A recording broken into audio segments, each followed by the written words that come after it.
ចឹងសូមជម្រាបសួរលោកគ្រូនិងមិត្តរួមថ្នាក់ទាំងអស់គ្នាចឹងនៅក្នុងវីដេអូនេះដែរខ្ញុំនឹងមកនិយាយអំពីមេរៀនសប្តាហ៍ទី10ដែលមានដែលគេនិយាយអំពី portfolio assessment ចឹងយើងដឹងថាការសិក្សាឬក៏ការបង្រៀនឯផ្សេងៗគឺបើយើងមានជារបៀបធ្វើជា portfolio ឬក៏យើងហៅថាផលប័ណ្ណហ្នឹងគឺវាជាផ្នែកមួយដែលចាត់ទុកបានថាជាការវាយតម្លៃទៅលើការសិក្សាឬក៏ការបង្រៀនរបស់យើងបានមួយផ្នែកដែរអញ្ចឹងដើម្បីយើងដឹងថាតើការសិក្សារបស់យើងរយៈពេលកន្លងមកឬក៏ទៅលើមុខវិជ្ជាណាមួយ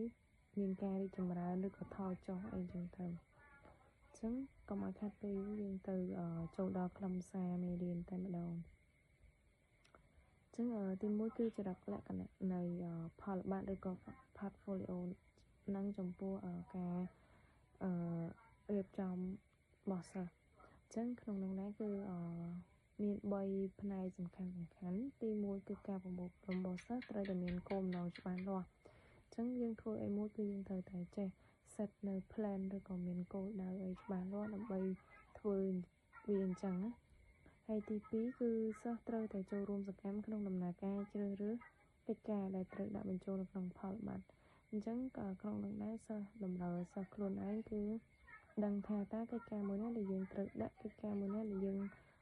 មិនចាំបាច់ដាក់ឯងដូចថាវាអត់សូវសំខាន់ឬក៏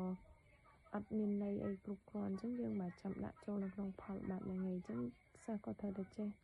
ជ្រើសរើសដាក់កិច្ចការឬក៏ស្នាដៃដែលគាត់គិតថាជាការលើកទឹកចិត្តរបស់គាត់ណាដើម្បីដាក់ធ្វើជាផលប័ណ្ណហ្នឹងហើយទី3គឺសិស្សត្រូវតែចូលរួមសកម្មនៅក្នុងការឆ្លុះបញ្ចាំងពីខ្លួនឯងអញ្ចឹងមិនចាំឲ្យតែគ្រូជាអ្នកធ្វើការឆ្លុះបញ្ចាំងទៅជួនកាលគាត់អត់យល់ច្បាស់ពីគោលបំណងដែលគ្រូចង់ដាក់ឲ្យអញ្ចឹងទៅអញ្ចឹងតម្រូវឲ្យសិស្សចេះឆ្លុះបញ្ចាំងពីខ្លួនឯងដែរថាតើនៅក្នុងរយៈពេលហ្នឹងអញ្ចឹងក្នុងមួយខែអញ្ចឹងការសិក្សាទៅលើមុខវិជ្ជាគណិតឬក៏មេរៀនអីណាផ្សេងអញ្ចឹងទៅតើពួកគាត់ហ្នឹងមានការរីកចម្រើនឬក៏មានការថយចុះអីចឹងទៅលើការសិក្សារបស់ពួកគាត់ចាហើយទី2គឺនិយាយពីគុណសម្បត្តិហើយនិងគុណវិបត្តិរបស់ការប្រើប្រាស់ផលប័ណ្ណហ្នឹងអញ្ចឹងទី1មួយគឺគុណវិបត្តិគុណសម្បត្តិ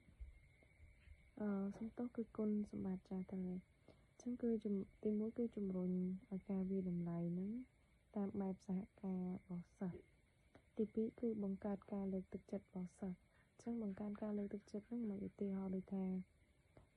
នៅក្នុងខែនេះអញ្ចឹងពួកគាត់ប្រឡងឬក៏ពួកគាត់ប្រឡងនៅមុខវិជ្ជាគំនូរមួយអញ្ចឹងទៅបានបន្ទុកល្អហើយពួកគាត់ដាក់ធ្វើជាផលប័ណ្ណអញ្ចឹងនៅពេលដែលឧទាហរណ៍ថាពួកគាត់ទៅមើលពីផលប័ណ្ណនឹងឡើងវិញគាត់ឃើញពីស្នាដៃរបស់គាត់មើលទៅស្អាតបានបន្ទុកច្រើនអញ្ចឹងគឺពួកគាត់មានកម្លាំងចិត្តនៅក្នុងការធ្វើវាទៅបន្តទៀតណាចាទី3គឺផ្ដោតទៅលើចំណុចខ្លាំងនិងអ្វីដែលពួកគេអាចធ្វើបានអញ្ចឹងវាអាហ្នឹងវាដូចជាភ័ស្តុតាងមួយអញ្ចឹងឧទាហរណ៍ដូចការប្រឡងអីមួយអញ្ចឹងមេរៀនគណិតការដោះស្រាយលំហាត់អីផ្សេងអញ្ចឹងនៅពេលដែលពួកគាត់ធ្វើទៅបានបន្ទុកល្អអញ្ចឹងពួកគាត់អាចកំណត់បានថាមេរៀននឹងមួយឬក៏ចំណុចនឹងមួយគឺពួកគាត់អាចចេះពួកគាត់អាចយល់អញ្ចឹងឲ្យពីការសិក្សារួចហើយអញ្ចឹងទៅហើយទី4គឺការវិតម្លៃមានលក្ខណៈជាបុគ្គលអញ្ចឹងមិនត្រឹមតែគ្រូអាចវិតម្លៃឬក៏ឆ្លុះបញ្ចាំងឬក៏គិតអំពីការវឌ្ឍនភាពរបស់សិស្សអញ្ចឹងគឺពួកគាត់អាចគិតខ្លួនឯងអាចមានជាភស្តុតាងមើលសម្រាប់ខ្លួនឯងដែរទី4ទី5គឺផ្ដល់ឧទាហរណ៍ជាក់ស្ដែងចាអញ្ចឹងឧទាហរណ៍ថាយើងធ្វើការផ្ដល់ឧទាហរណ៍ជាក់ស្ដែងសម្រាប់កិច្ចប្រជុំជួបអាណាព្យាបាលឬក៏ពុកម្ដាយសិស្សអញ្ចឹងទៅអញ្ចឹងជាទូទៅគឺ3ខែយើងធ្វើការប្រជុំជាមួយនឹងអាណាព្យាបាលម្ដងអញ្ចឹងបើសិនជាឧទាហរណ៍ថាគាត់សួរថា អ្នកគ្រូកូនខ្ញុំខែហ្នឹងរៀនមិនដែរអញ្ចឹងទៅការប្រឡងរបស់គាត់មិនដែរអញ្ចឹងទៅយើងនិយាយតែមាត់ទៅពេលខ្លះគាត់អាចអត់ជឿអញ្ចឹងយើងអាចទាញទៅមើលពីផលបត្តិឬក៏ក្រូណូរបស់សិស្សយើងនឹងដែលយើងបានឲ្យពួកគាត់ជ្រើសរើសដាក់ហ្នឹងយកឲ្យពុកម្ដាយគេមើលទៅគឺវាដូចជាភស្តុតាងមួយអញ្ចឹងដែរដែលមានពិតជាក់ស្ដែងថាពិតជាកូនគាត់ប្រឡងបានពិន្ទុល្អមែននៅខែហ្នឹងអញ្ចឹងណាតាមរយៈការយើងឲ្យផលបត្តិរបស់សិស្សហ្នឹងទៅពួកគាត់មើលហើយតើតោងនឹងគុណវិបត្តិវិញគឺត្រូវការបណ្ដុះបណ្ដាលគ្រូអញ្ចឹងបណ្ដុះបណ្ដាលមកគ្រូក៏ត្រូវតែដឹងដែរថាតើខ្លឹមសារបែបណាដែលយើងគួរឲ្យសិស្សដាក់ចូលផលបត្តិនឹងពីរបៀបរបបឬក៏ដំណើរការអីចឹងផ្សេងទៅហើយទី2គឺពិបាកក្នុងការដាក់បន្ទុកចឹងទី3គឺចំណាយពេលច្រើនក្នុងការបង្កើតលក្ខណៈយើងនិយាយទៅការវិនិច្ឆ័យឬក៏ការដាក់បន្ទុកនិងការជួបសិស្សអញ្ចឹងទៅទី4សិស្សអាចជ្រើសរើសព័ត៌មានបញ្ចូលនៅក្នុងផលបត្តិហ្នឹងមិនបានល្អអញ្ចឹងដូចនិយាយពីដើមអញ្ចឹងសិស្សខ្លះដែលគាត់ងាយស្រួលលក្ខណៈថាសិស្សខ្លះដែលគាត់ចេះទៅគឺគាត់ដឹងហើយថារបៀបបែបណាដែលគាត់គួរដាក់មេរៀនណាឬក៏ស្នាដៃមួយណាដែលគាត់គួរដាក់តែបើសិស្សខ្លះគាត់អត់សូវយល់អញ្ចឹងគាត់ដាក់ទៅពីចេះតែរើសដាក់អាណាដែលមិនល្អក៏ដាក់ចូលច្រើនអីចឹងទៅអាណាដែលមើលទៅល្អមានន័យមានខ្លឹមសារគាត់អត់ដឹងគាត់អាចអត់ដាក់ចូលអញ្ចឹងទៅលក្ខណៈថាដាក់អ្វីដែលមិនមែនជាតម្រូវការឬក៏មិនគួរឬក៏មិនចាំបាច់ហ្នឹងគឺដាក់ចូលនៅក្នុងផលបត្តិនឹងដែរអញ្ចឹងហើយទី6គឺឪពុកម្ដាយអាចនឹងពិបាកយល់ពីផលបត្តិនឹងពួកគាត់ខ្លះពុកកម្រិតនៃការយល់ដឹងគាត់គឺទាបមែនតើអញ្ចឹងគាត់អត់យល់ថាផលបត្តិនឹងជាស្អីអញ្ចឹងទៅហើយ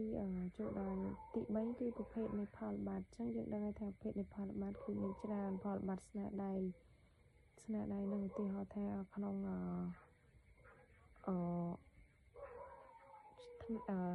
ខែហ្នឹងគាត់បានធ្វើអីខ្លះជួយឧទាហរណ៍ដូចថាកិច្ចការសង្គមអីខ្លះចឹងទៅចឹងហ្នឹងគឺនិយាយពីផលបត្តិនៃស្នាដៃហើយទី2គឺផលបត្តិសមត្ថភាពចឹងផលបត្តិសមត្ថភាពហ្នឹងឧទាហរណ៍ដូចថាការប្រឡងឬក៏ប្រកួតប្រជែងណាមួយអញ្ចឹងទៅចឹងយើងដឹងថាការសិក្សាគឺតែងតែមានការប្រកួតប្រជែងពីក្នុងថ្នាក់ឬក៏ក្នុងសាលាដល់ថ្នាក់ស្រុកថ្នាក់អីចឹងទៅដូចជាការប្រឡងសិប្បកម្មនេះជាដើមហ្នឹងតាក់ទងជាមួយនឹងផលបត្តិសមត្ថភាពរបស់ពួកគាត់ទី3គឺផលបត្តិគម្រោងซึ่งផលបត្តិគម្រោងហ្នឹងឧទាហរណ៍ដូចថាក្នុងអាទិត្យហ្នឹងអញ្ចឹងទៅគាត់មានគម្រោងធ្វើអីចឹងទៅជា project អីរបស់គាត់សម្រាប់ក្នុងការរៀនហ្នឹងចឹងទៅហើយទី4គឺផលបត្តិប្រាប់ពីការរីកចម្រើនចឹងប្រាប់ពីការរីកចម្រើនមិនឧទាហរណ៍ថាឆ្នាំហ្នឹងក្នុងខែហ្នឹងអីចឹងទៅគណិតវិទ្យាគាត់រៀនបានលេខ2លេខ3អញ្ចឹងហើយដល់ពេលចូលដល់ខែក្រោយបន្តទៀតគាត់រៀនបានលេខ1អីអញ្ចឹងទៀតតែអាហ្នឹងគឺតាក់ទងជាមួយនឹងផលបត្តិនៃការរីកចម្រើនហ្នឹងឯងហើយក្នុងហ្នឹងដែរក៏គេរួមបញ្ចូលជាមួយនឹងផលបត្តិ digital នេះទៀតដែរចាទី5គឺនិយាយអំពីការរៀបចំ